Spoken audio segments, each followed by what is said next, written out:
Paz do Senhor Jesus a todos. Lição de número 7, a teologia de Bildade. Bildade, segundo a Bíblia, ele é o segundo amigo de Jó. Na verdade, são três amigos de Jó que chegaram até ele para consolá-lo, para acalentá-lo diante da situação difícil que ele vinha passando. A lição anterior tratou de Elifaz, o que nós chamamos de primeiro amigo. Agora vem Bildade, o segundo amigo, e a próxima vai tratar de Zofar, que seria o terceiro amigo. Não é diferença de grau de amizade, mas sim de acordo com o que cada um foi respondendo. Então, primeiro respondeu Elifaz, segundo respondeu Bildade e em terceiro respondeu Zofar. E nessa lição nós vamos tratar da teologia de Bildade, que também não fica muito atrás da teologia de Elifaz, que na verdade são muito semelhantes e o pior, Bildade entrou com muito mais ênfase. O título aqui diz assim: se há sofrimento, há pecado oculto? É uma pergunta que está sendo feita aqui. Se há sofrimento, há pecado oculto? É porque existe pecado oculto que há o sofrimento? Mas na verdade, segundo a teologia de Bildade, o amigo de Jó, ele está afirmando isso. Se há sofrimento, há pecado oculto. É porque tem pecado oculto que você está sofrendo, Jó. Então essa lição de número 7 ela é dividida em três tópicos principais, que são o pecado em contraste com o caráter justo e santo de Deus. Segundo, o pecado visto como quebra da moralidade tradicional.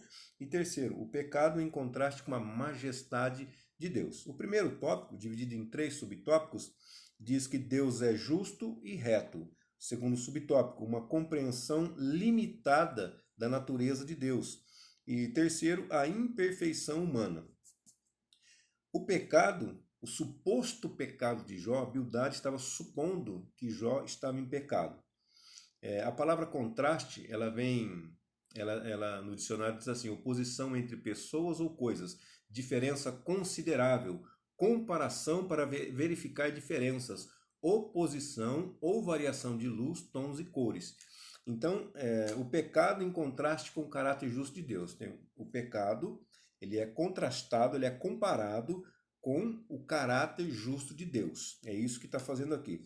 O primeiro subtópico vai falar assim: Deus é justo e reto. Todos nós sabemos, é uma pura realidade que Deus é justo, Deus é reto, Deus é santo, Deus é todo-poderoso, onipotente, onisciente, onipresente, amoroso, um Deus de paz. Nós sabemos tudo isso sobre Deus e sabemos que Bildade tem razão sobre essa afirmação.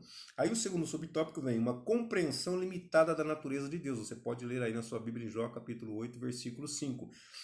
Então ele está dizendo assim, ele está limitando Deus simplesmente aquilo. Ou seja, nós entendemos que existem regras, mas também nós entendemos que há exceção às regras. Toda regra tem uma exceção. Então a teologia dele não estava 100% errada, como também do seu amigo anterior Elifaz não estava 100% errada, porque era uma teologia comum, era algo normal. Tanto que em João, capítulo 9, versículo 2, vai dizer assim: e os seus discípulos lhe perguntaram, dizendo: Rabi, quem pecou, este ou seus pais, para que nascesse cego? Você entendeu? Os discípulos perguntando para Jesus sobre um cego que Jesus, posterior a isso, eles iriam curar. Ele iria curar. Quem pecou? Os pais dele ou ele? Para que nascesse? Ou seja, eles acreditavam que o pecado gerava esse tipo de consequência. Ou seja, a pessoa era cego porque tinha pecado, ou ele era cego porque os pais deles haviam pecado. Então era uma coisa comum. Se há sofrimento, há pecado. Era a teologia, é a teologia, continua sendo a teologia. Porém, essa é a regra, mas não se aplicava a Jó.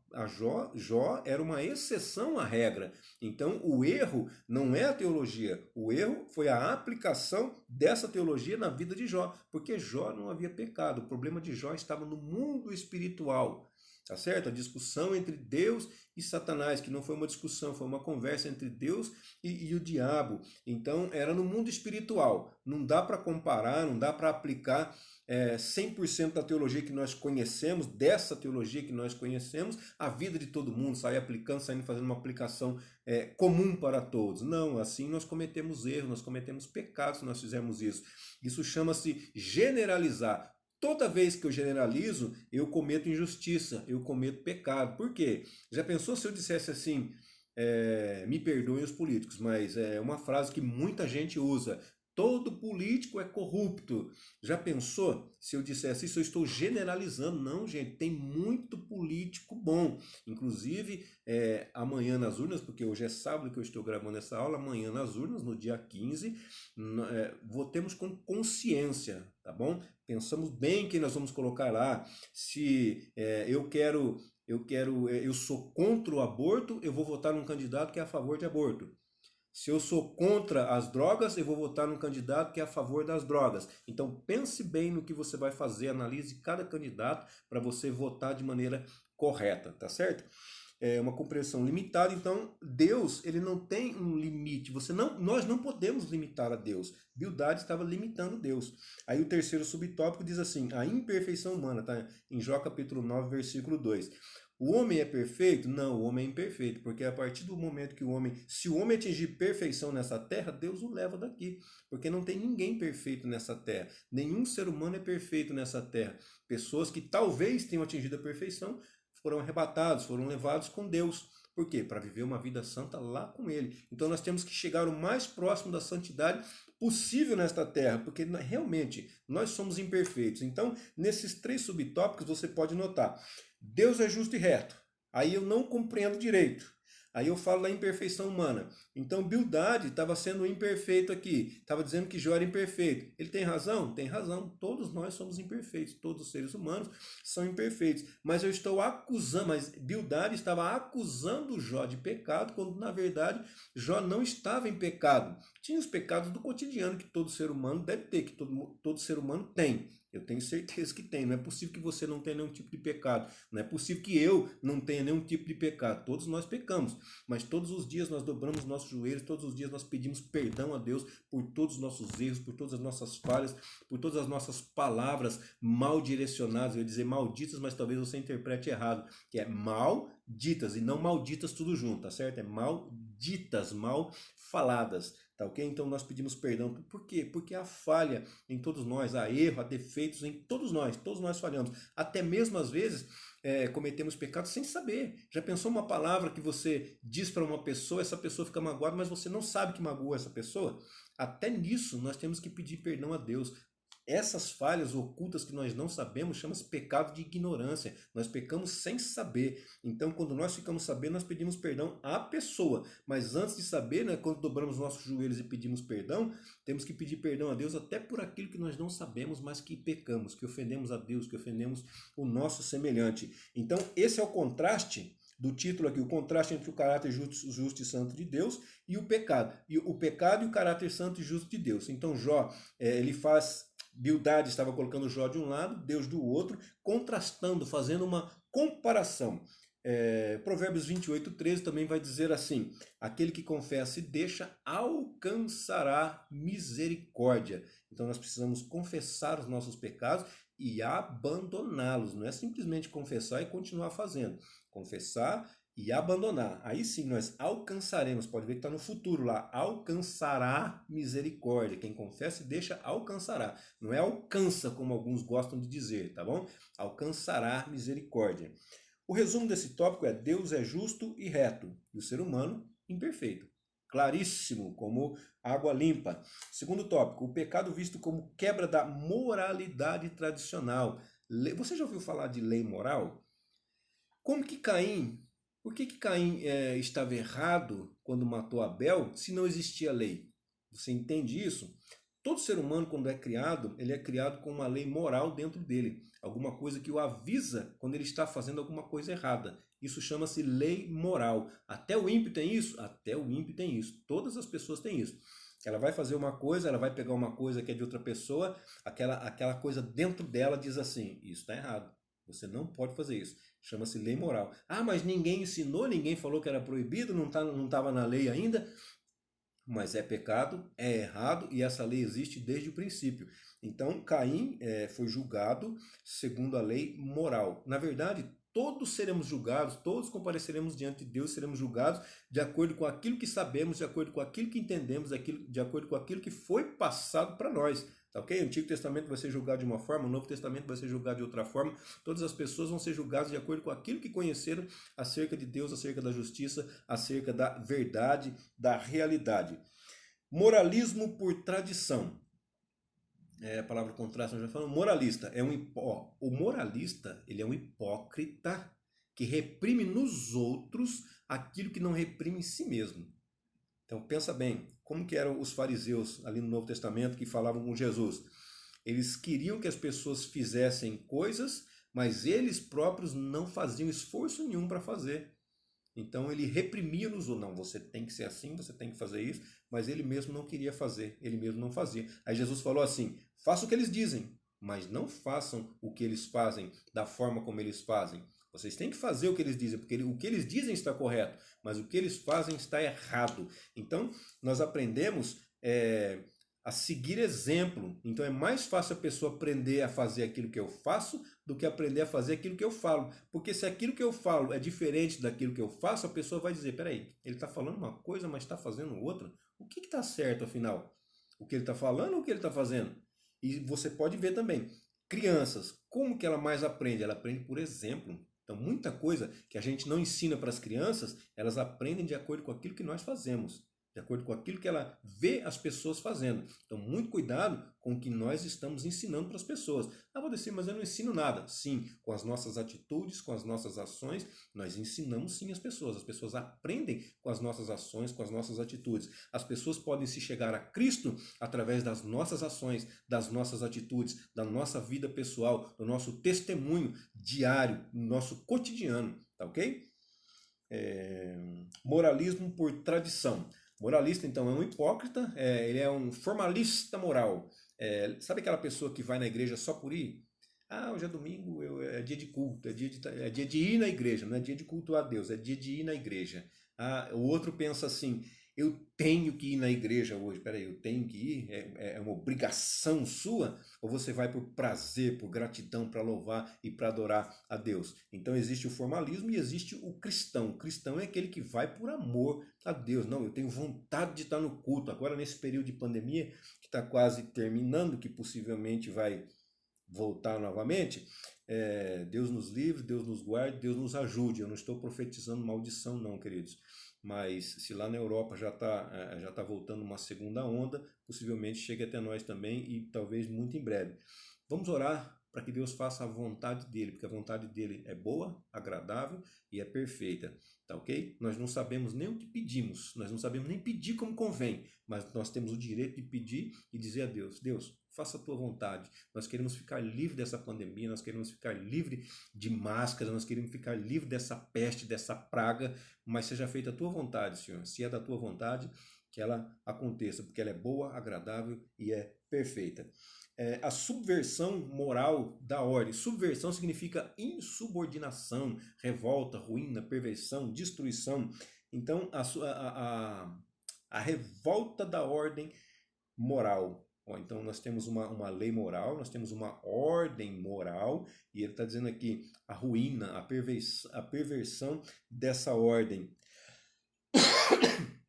Desculpe. E contemplando a cruz. Os nossos olhos têm que estar voltados para a cruz.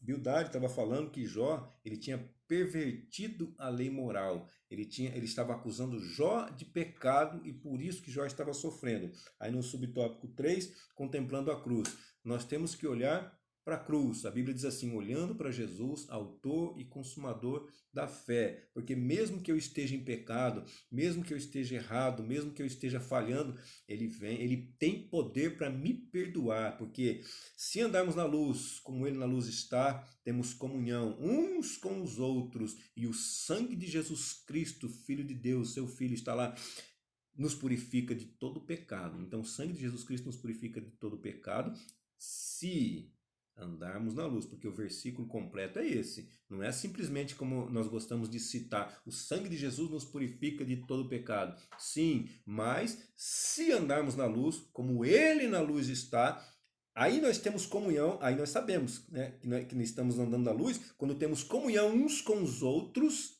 e aí sim o sangue de Jesus nos purifica de todo pecado. Então nós precisamos olhar para a cruz, olhar para Jesus. Nós pecamos, nós erramos, olhamos para a cruz, olhamos para Jesus, pedimos perdão a Ele e Ele tem poder para nos perdoar e nos salvar. E nos ajudar também para que não cometamos de novo os mesmos erros. O resumo deste tópico diz assim: não se pode admitir a subversão ou a revolta, né, no caso, da ordem moral. Mas Jó estava certo de que não havia subvertido nada. Jó tinha certeza de que ele não tinha feito nada. Então essa aqui é a segunda vez que Bildade responde a Jó, e Jó diz para ele: não, mas eu não pequei. Não, você pecou, por isso está sofrendo. Jó respondeu: não, eu não pequei. Não para chegar nesse ponto, nessa condição que ele havia chegado. E o tópico 3 diz assim: o pecado em contraste com a majestade de Deus. Então são dois subtópicos: a grandeza de Deus, e Deus é onipotente, mas não ausente. Só para deixar claro para você, Bildade era um homem sábio, ele era um homem bom, ele não era um homem mau, ele não era inimigo de Jó, ele era amigo de Jó, a Bíblia diz que ele era amigo, mas nesse caso ele estava sendo usado pelo diabo. Eu sinto informar-lhes, mas existem muitas pessoas que estão dizendo que são crentes, que servem a Deus, mas muitas vezes dão lugar ao diabo. Pensa bem, quando Pedro ele teve uma grande revelação, diz para Jesus assim: tu és o Cristo, tu és o Filho do Deus vivo. Aí Jesus falou para ele assim: muito bem, Pedro, nota 10 para você. Não foi carne nem sangue que te revelou, mas foi meu Pai que está no céu que te revelou isso daí. 5 minutos depois, ele estava lá sendo usado pelo diabo. O diabo não entrou nele, preste bem atenção. O diabo não entrou nele, porque o diabo fica lançando suas setas. Lá em Efésios está dizendo assim: fica lançando suas setas. Por isso que nós temos que colocar o capacete, nós temos que vestir toda a armadura de Deus para estar protegido. É escudo, é espada, é capacete, é couraça, tudo que é a armadura de Deus, nós temos que estar revestidos dela, porque o diabo lança suas setas, seus dardos inflamados, e quando um dardo passa e atravessa e chega na nossa mente, nós podemos falar alguma coisa que pode magoar uma pessoa, que pode destruir uma vida, que pode fazer com que uma alma se perca dos caminhos do Senhor. Então temos que ter muito cuidado com isso,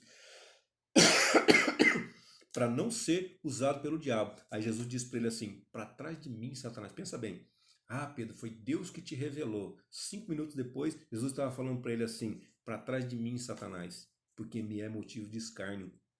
Como eu disse, Pedro não estava endemoniado, mas ele deixou que a seta passasse e proferiu as palavras: não, Jesus, isso aí não vai acontecer contigo de jeito nenhum. Peraí, se Jesus veio aqui para morrer, para sofrer por nós, para que nós pudéssemos ser salvos, como que eu vou falar para ele assim: não, isso não vai te acontecer de maneira nenhuma? Tá ok? Então Jesus falou: para trás de mim, Satanás, porque naquele momento ele permitiu que Satanás usasse a sua mente e a sua boca para proferir essas palavras. Então tome cuidado para não ser usado pelo diabo. Ah, mas eu sou cristão, eu tenho o Espírito Santo. Sim, mas no mundo espiritual, Satanás e os seus adeptos estão o tempo todo lançando setas malignas, inflamadas, e se elas chegarem a atravessar o nosso escudo, o nosso capacete, vem aqueles maus pensamentos. Aí, pior ainda, quando nós colocamos para fora, externalizamos aquilo que veio na nossa mente, que subiu ao nosso coração e nós colocamos para fora. Aí é pior ainda. Se guardamos conosco, é um ponto. Agora, se colocamos para fora, aí já foi. Pedra lançada, flecha atirada, palavra dita, não tem como voltar atrás. Amém? Então a grandeza de Deus. Então nesse terceiro discurso, Bildade faz para exaltar. Esse terceiro discurso de Bildade é feito para exaltar a Deus, a grandeza de Deus. E está correto? Com certeza, corretíssimo. Mas também esse discurso é feito para rebaixar Jó, exaltar Deus e rebaixar Jó. Poxa vida, Deus merece, Deus é onipotente, Deus merece que seja exaltado, sim, com certeza, mas eu não posso rebaixar outro ser humano. Ainda que fosse verdade, ainda que Jó estivesse em pecado, eu não posso fazer isso com outra pessoa. Bildade não poderia ter feito isso com Jó. Afinal de contas, ele estava ali para prestar uma ajuda, para prestar um apoio ao seu amigo. A palavra deísta que vai aparecer aí na sua revista, se é que você tem ela: Deus criou o mundo e se ausentou dele. Então, por isso que o segundo tópico diz assim: onipotente, mas não ausente. O que Bildade disse para Jó é que Deus criou todo mundo, todo o universo, e se ausentou dele e caiu fora. Mas peraí, essa teologia sim está errada, tá ok? Então Deus, ele é onipotente. O que é onipotente? Onipotente é que pode todas as coisas. Deus pode todas as coisas, Deus é poderoso para fazer de tudo, mas ele também se importa com o ser humano que ele criou. Ele não criou o homem e abandonou, deixou ele ao léu para fazer o que ele não revelia. Não, não é isso não. Ele criou o homem, ele se importa com o homem, tanto que nós dobramos nossos joelhos para falar com ele, ele ouve as nossas orações, muitas vezes ele responde às nossas orações de acordo com a sua vontade. Como nós já falamos, que ela é boa, agradável e é perfeita, tá bom? Então Deus ele não é só força. A mesma força que ele tem, o mesmo poder que ele tem de amor. Então ele é poder e ele é amor, tá certo? 1 de João 4,16. E nós conhecemos e cremos no amor de Deus, que Deus nos tem. Deus é amor, olha, tá vendo? Deus é amor. E quem está em amor está em Deus e Deus nele. E o resumo desse tópico diz assim: Bildade defende a majestade de Deus, mas reforça o distanciamento dele do ser humano. É o resumo do tópico, o pecado em contraste com a majestade de Deus, mas é o resumo segundo a teologia de Bildade, porque nós já dizemos, Deus é grande, Deus merece toda a honra, toda a glória, todo louvor, toda adoração, mas ele não é ausente, ele cuida de cada um de nós, ele cuida de mim e ele cuida de você. Deus abençoe a sua vida e até a nossa próxima aula, se assim Deus nos permitir.